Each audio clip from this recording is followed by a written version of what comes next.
Now, the choice of words can be absolutely critical in all sorts of situations, of course, such as winning a sale, calming down arguments, securing a date, or persuading people simply to accept your point of view. Even one wrong word can make the difference in perception and acceptance, as many politicians know to their cost. Let's all agree that a difference in the choice of words can often bring about a difference in outcomes.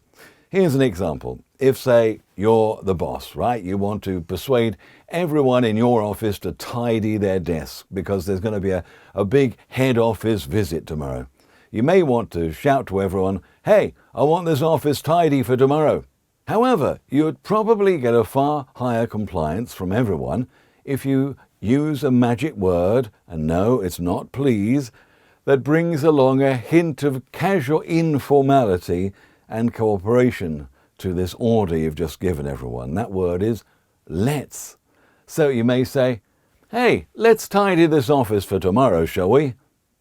And you could say this even if you personally were not going to help start shifting the junk yourself.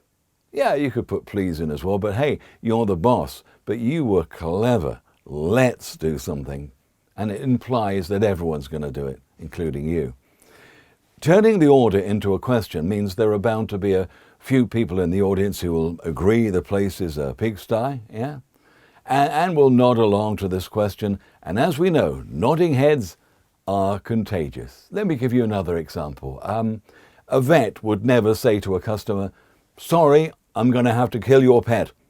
No, there'd be a euphemism used, such as, "I think it best to put your pet down," or "put it to sleep," or maybe more professionally, "I think euthanasia is the best course of action."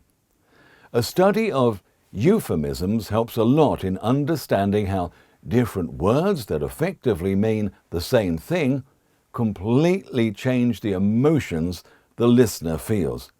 It's about replacing often nasty with nicer. If you're about to get a customer to buy a car, you'd replace, "Here's the contract that you're legally obliged to sign," with something like, "Okay, let's get the pesky paperwork out of the way." All right?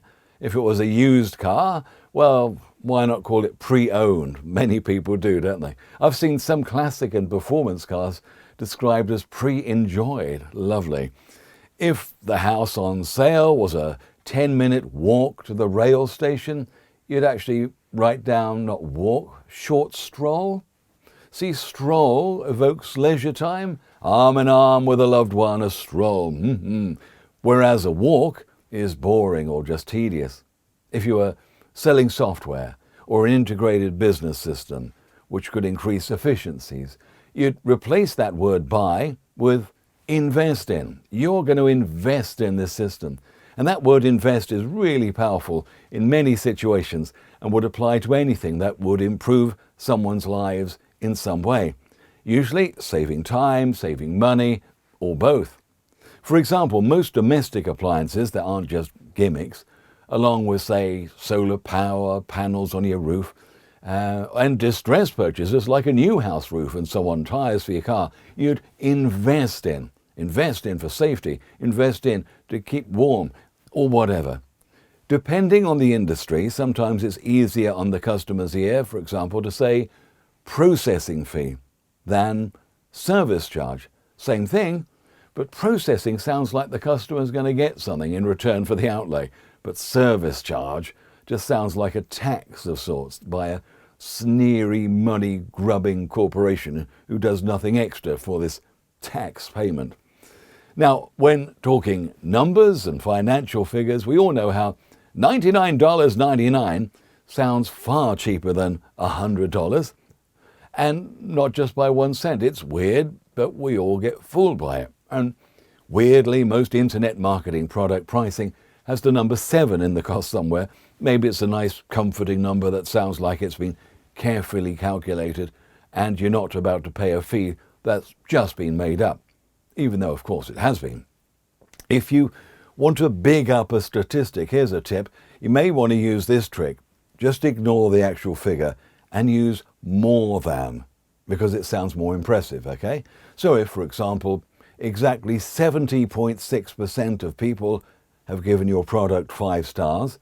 You might say more than 70% of people. You haven't lied, but you're choosing the more persuasive power of the language, word power.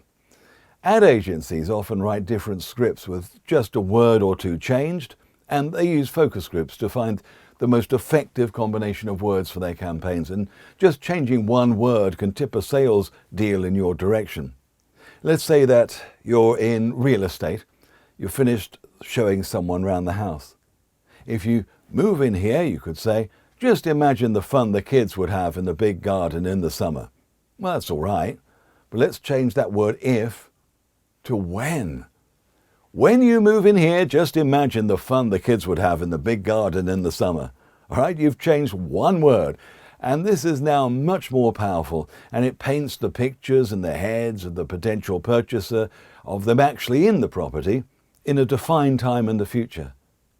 Now, it's one thing to select the right words to use, but you need to make the most of saying them as well. Don't just throw them away when speaking. In the voiceover courses, narration courses we run, we have a lot of what we call colour words, which create more powerful emotions in the head. And we've got some voice training later on in the course. We teach voice artists to say these colour words in a special way to emphasize these emotions, such as taste and smell. So sausages, they don't cook, they don't even crackle, they sizzle. But you'd say that word in a showcase way like that, you see. You love the sound of it in your head. Sizzle. You savor saying the word as if you're tasting it. Sizzle. Food hasn't a smell, of course. You don't call it a smell. What would you call it? You call it an aroma. Yeah? Say that word slow and savor that. Aroma. Well, I sound like I'm in a coffee commercial now, doesn't it? Soft fruit. You could say it's sharp. No, that's a horrible word. It's tangy. You'd say that in a cute, tangy way. You wouldn't hold a child. You'd cuddle them. Or maybe nuzzle or embrace. Yeah? How do you feel hearing each of these variations of words?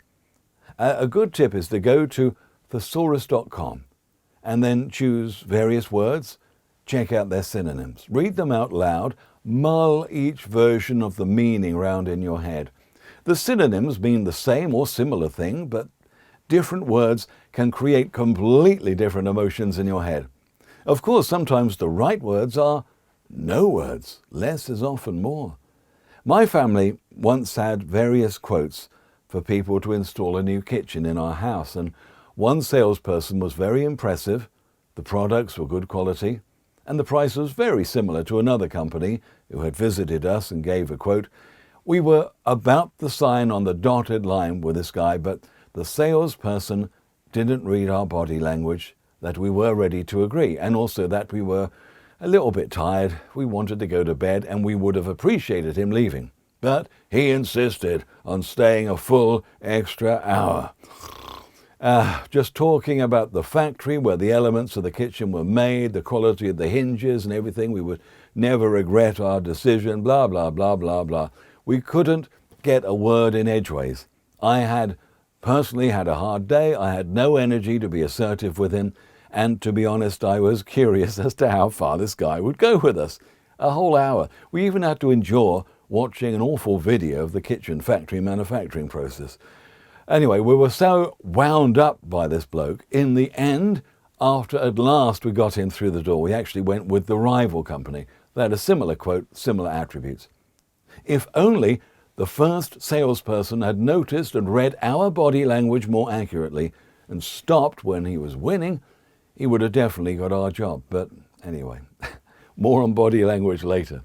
Let's move away from sales to business presentations, where you may be trying to persuade the board to release funds for your project, your co-workers to agree to a new idea of yours, or maybe you have your staff to agree to pay cuts or hours changes, and they're not happy about it.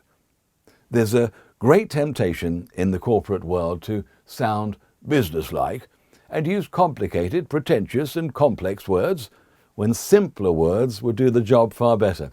This is where changing a word can make all the difference. You'd hear words in business documents like commence or implement, and start would be just as good or better. Paradigm, where example would be better understood maybe. Robust, you hear that a lot in business, don't you? Oh yes, practical might be more suitable description. Assistance, when help would have been fine. Remuneration, payment, and so on. Sometimes your audience will have people who have English as a second language, or people who may genuinely not know the meaning to them of a complicated word. Or if you use long, stuffy words, you could come across as pompous yourself, which could be a big turn-off. So only include technical jargon or indeed acronyms if you're absolutely sure everyone in your target audience or the person you're trying to sell to knows what they mean. So keep your language simple, keep your language clear, keep your language easy to understand. Try to keep your sentences short. You don't speak too fast or too slow. Just see if you're being understood by looking at their body language, and try to remember to go down in tone at the end of each sentence to give a sense of finality and authority. Don't go up because it sounds like you don't know what you mean, or you're asking a question. So go down at the end of a sentence. At the end of the day, your persuasion will be for nothing if your arguments are not fully understood by your audience. And when presenting live on stage or on a video, ad-libbing, reading a teleprompter, leave appropriate gaps in between sentences and paragraphs so that information can sink in. Try to judge the mood of the audience to ensure that they are keeping up with you. Now, when presenting, you need to do the same trick voiceovers and TV presenters use, and carefully listen to each word as you speak it. This is called active monitoring. It's a trick. It takes a while to perfect, but you'll know when to slow down, to speed up, or if you've actually said a word incorrectly. More on WordPower tomorrow. For your homework, I want you to analyze radio and TV commercials. Will you do that for me? Have a look at print ads as well. Just notice the choice of words used. Grab a magazine or newspaper, find some adverts. If you were forced to change some words in those adverts, particularly the adjectives, what would you choose? If you had to change anything, what would you change them to? Do you think your new words are better than the originals? If not, why? Just think about it. It's really important. All right? Have fun. I'll see you tomorrow. Hey, thank you very much for watching. If you have any questions, please let me know in the comments below or watch the video once more, just in case there's something you've missed. Now over to my left, you can continue watching. Just click the video you'd like to watch next. And please click the thumbs up icon to let me know if you've enjoyed this video and found it informative. And if you've not done so already, remember to subscribe and click that bell icon so you don't miss any of my new videos. Thanks again. I'll see you in the next video.